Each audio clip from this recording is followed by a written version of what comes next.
The Maryland 2022 midterm elections solidified Wes Moore into history as the first Black governor for the state and third among the nation. Following the midterm elections, Bear TV got the chance to sit down with Mayor Brandon Scott as he reflected on his plans to work with newly elected officials to improve the Baltimore community. Mayor Scott discusses ballot issues like funding for HBCUs.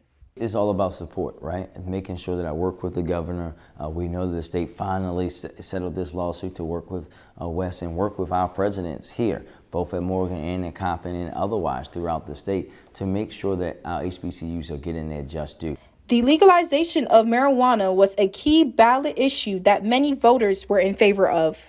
It should be a positive boost overall, but it has to be done the right way. Now, the devil is always in the details on how the state is going to give out the licenses and these things, because in my humble opinion, the only way that this works right, to undo all the unjust stuff was done in the past, right?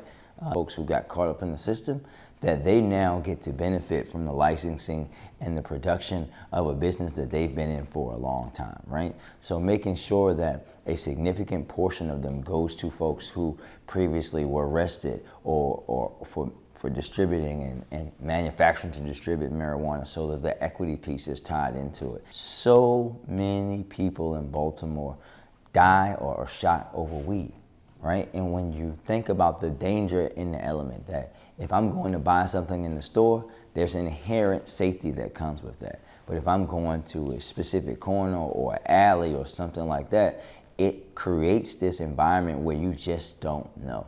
And I think we have to think about it in that way too. And using those tax dollars to benefit those neighborhoods that have been disenfranchised, that were overly impacted by the failed war on drugs, to build schools and all these other things, is the best thing to do.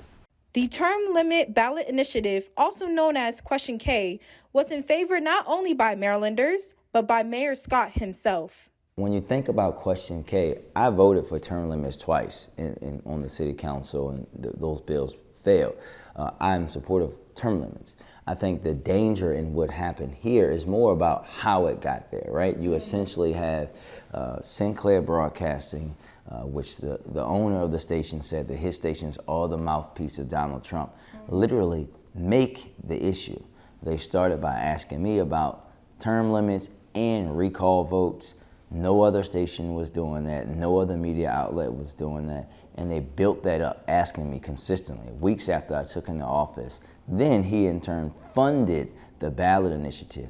That's a dangerous thing, especially dangerous when you're talking about someone who is aligned with Donald Trump, who got in trouble for trying to synchronize a pro-Trump message through all their stations. And clearly that station has a big issue with race in the city and all of these things. It's really about, for me, less about the term limits, right? It is going to be probably come to a financial cost to the residents, because right now elected officials have to do 3 terms, 12 years in order to collect the pension. When you move the term limits to 8, in order to actually be legal, you're going to have to move the pension portion as well. So a long-term fiscally, it might be something that's going to impact the residents of Baltimore, but it's also about outside influence. Folks who don't live here, folks who own media stations are not supposed to impact elections in that way.